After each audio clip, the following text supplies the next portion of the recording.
Hello, friends, and welcome to episode 747 of the Juicebox Podcast.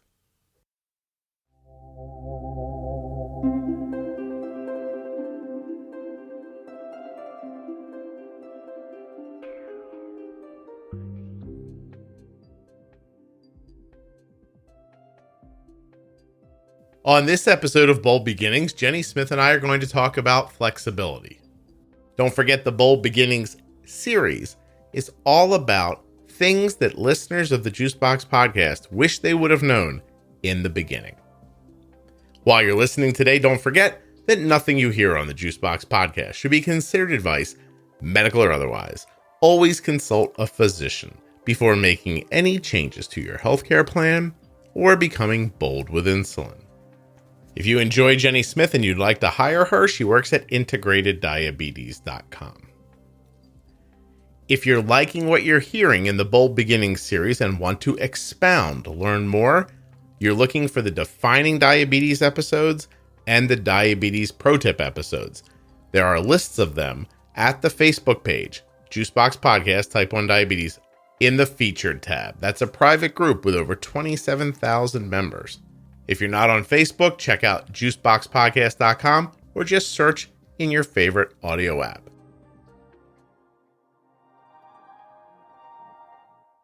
This episode of the Juicebox Podcast is sponsored by InPen from Medtronic Diabetes.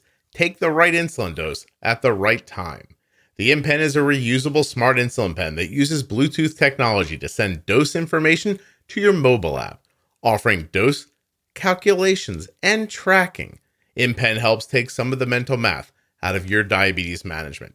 You can get started right now with InPen at InPenToday.com, or perhaps you're ready to talk to a healthcare provider about InPen. Again, InPenToday.com. Head over there now to hear about the app that has current glucose on it, meal history, dosing history, and much more.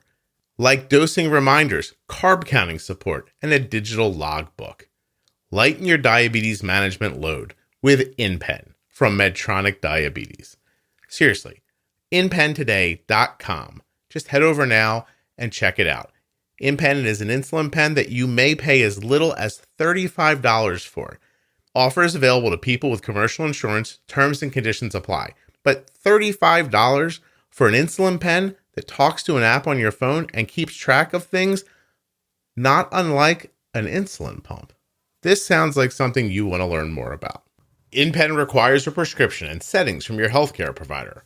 You must use proper settings and follow the instructions as directed, or you could experience high or low glucose levels. For more safety information, visit InPenToday.com. I don't have the energy to pretend that we haven't been recording for the last hour, Jenny. So we're back with the Bold Beginnings series to talk about flexibility. Maybe an unsung tool along with texting, as far as I'm concerned, about diabetes. So yes, this first person says that in the beginning, we were not educated on the needs of insulin and how they would change over time, or with exercise, or with growth. It was just about finding the settings that fit at diagnosis. I wish I was told that these things would change and that diabetes was a marathon and not a sprint. And that I would need to be flexible. So do you see that a lot with people? They're stuck in like, this number used to work. I don't know what happened. I do, especially for people who have a level of an endo, I would say, or a level of somebody that they are only checking in with, every 6 months.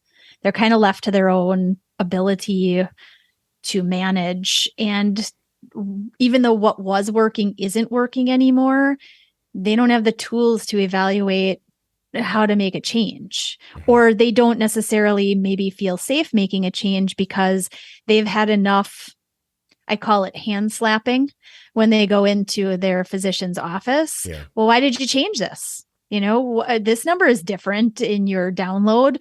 Why did you not do what I recommended 6 months ago? Well, there's some explanation. Something changed. Yeah. I tried to navigate it, right? So I think that's a reason that some people end up sticking with where they are, even though they know it's not working, or they realize that something's changed, because they may not have the know-how or the care team to really help them. I think to add to that, one of the sadder things I see is when people know that they should be doing something and they let their fear of what's going to happen when they get to the doctor's office stop them. And, Yes. and that takes me into this person's statement. I thought that the initial insulin dose was it, and it was set in stone. And then then we learned very quickly that the more flexible you are, the more successful you could be. That you could change a dose if it's not working. Or, Yes. If you're worried about changing themselves, well, call the doctor or the nurse. She said she called her CDE every day for 2 weeks. But her takeaway here is don't suffer, try something else, and you will find something that works. I mean, that's a great statement. You have to just keep experimenting and trying things. And if something doesn't work, try something else. And I think the way I put it in the Pro Tip series is that when you're learning to pre-bolus a meal, you can, if you have a CGM, see what happened. And then the next time say, well, look, I'll do a little more or a little less, a little sooner or a little later. You adjust your timing and your amount until it starts working for you the way you expect it to, or the way you want it to. Forget expect it, like the way it can work. Right. And I think the comfort level from another piece of understanding you can get comfortable faster if you understand that you're going to try something. And if it goes the wrong way, meaning you're not higher, but you're actually lower than you ended up being, you are not in the middle of a desert without tools to help right that drop or that low. Yeah. Right? I mean, maybe you are in the desert, and if at that point you clearly need to have supplies along with you. Listen, if someone's stuck in the desert and they're listening to this podcast, they're misusing their resources. Their resources at their disposal. Use the phone to call someone. Yes, exactly. But, most of us thankfully have something to treat that drop with. And if you are experimenting, have those things on the ready, right? Have them in your packet, have them in your purse, have them in your glove compartment, whatever, because you may, with experimentation, find that things don't necessarily the first time go the way that you want them to go. Yeah. Yeah. Be ready for it not to go right. Be ready. That's for sure. Be ready. Yeah. That's right. Yes. Well, here's this next statement says that what I didn't understand was that the carb ratio was a guide even, and that basal insulin needs would change. She said, I had a magical idea that if I measured everything, I would nail down the doses and that would be it. They'd be done, right? Like she just wasn't measuring the food correctly. She wasn't assessing the amount of carbs. But, go to the pro tip about glycemic load and glycemic index to understand that all carbs aren't created equal. She said that we would glide through diabetes with no problem was her expectation if she just measured the food correctly. The endo made it seem like that as well. And I wish someone would have told me that you have to be flexible and that dosing changes. It would have saved me quite a bit of time and stress. And in terms of clearing that up, dosing changes, there are a couple of thoughts around that, right? Dosing changes meaning as you grow or as your child or your teen grows, their doses will change. Yes. But another way to think about dosing might be the strategy of the dose. Might not be the amount that changes, meaning your insulin to carb ratio, but this type of a meal may use this type of dosing strategy for insulin. So doses will change. Many people have different insulin to carb ratios through the day, depending on the time of day.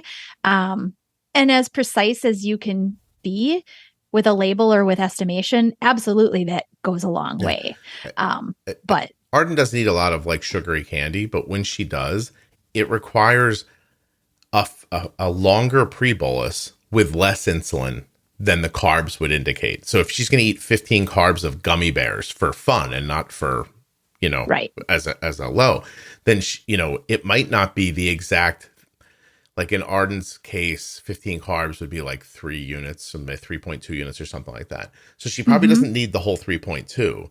She might need more 2, but she's going to need it with a longer pre-bolus because the sugar's going to hit her so quickly. But it also doesn't punch with the same weight as a baked potato does, so you don't need as much insulin.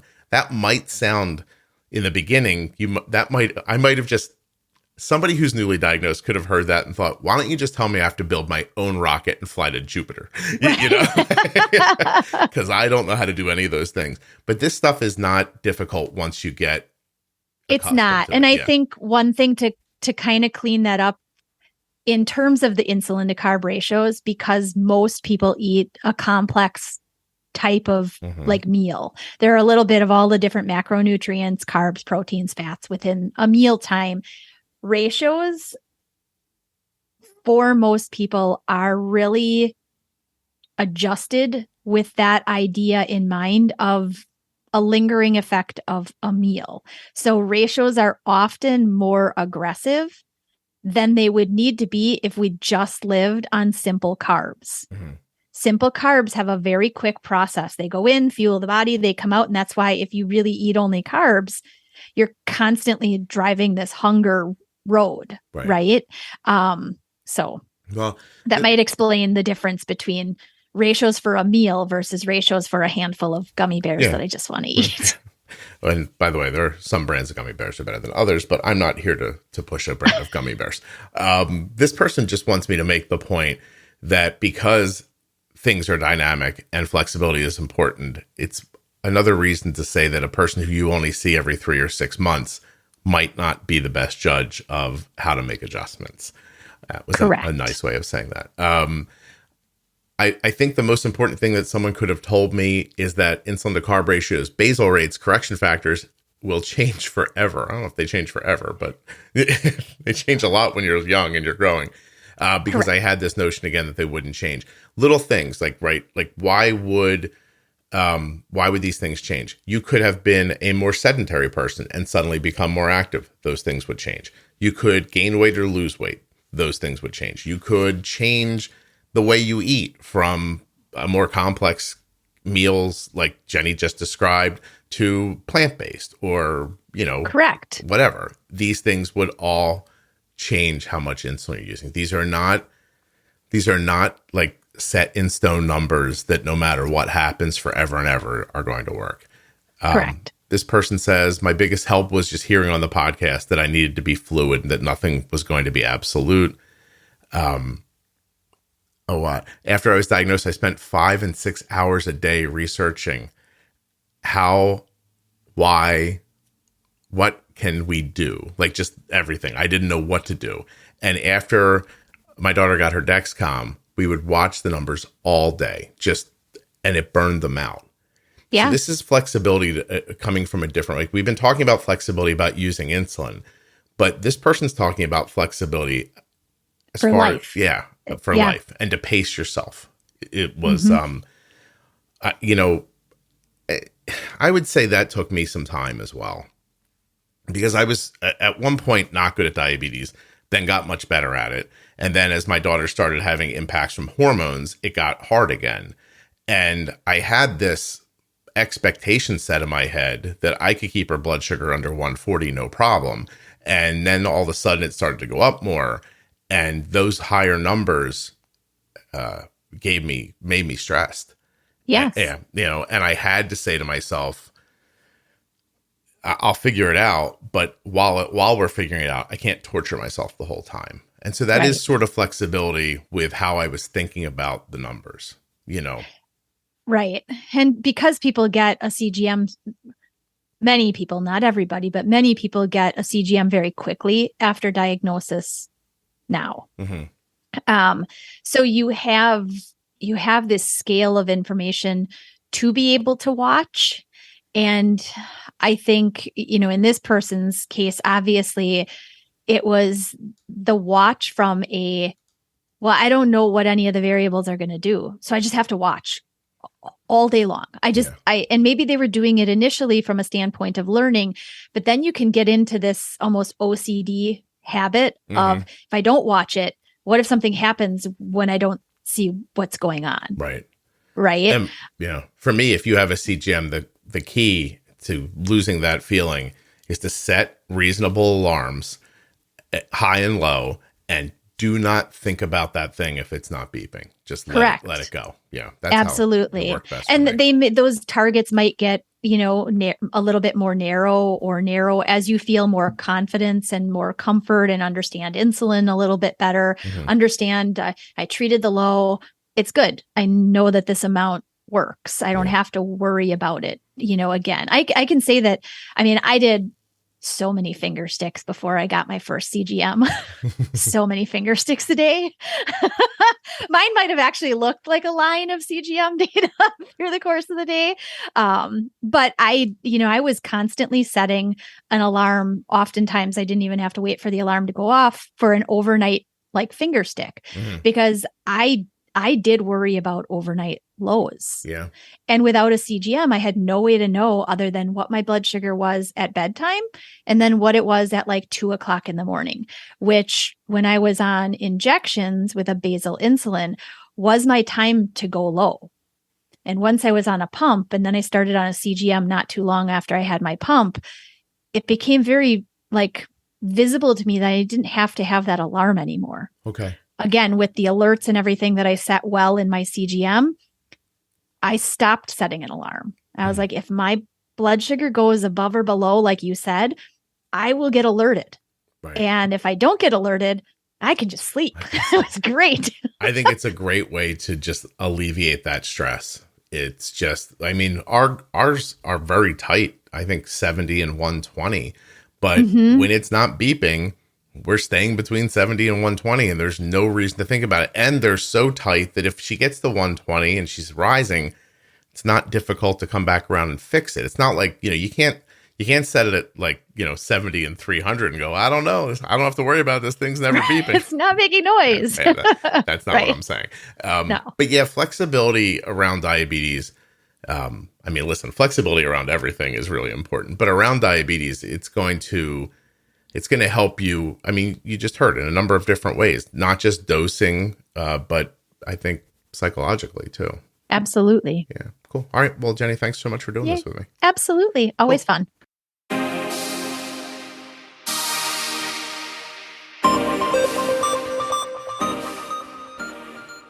Thanks so much to InPen from Medtronic Diabetes for sponsoring this episode of the Juicebox Podcast. Check it out at inpentoday.com. If you can't remember that, there are also links at juiceboxpodcast.com and links in the show notes of the podcast player you're probably listening in right now. And if you're not listening in a podcast player, I mean, can you please subscribe and follow in a podcast app? It helps the show, and honestly, it's easier for you. The episodes come right to your phone, and the phone is right with you constantly. Mine's right here. See, I just picked it up. Everyone always has their phone.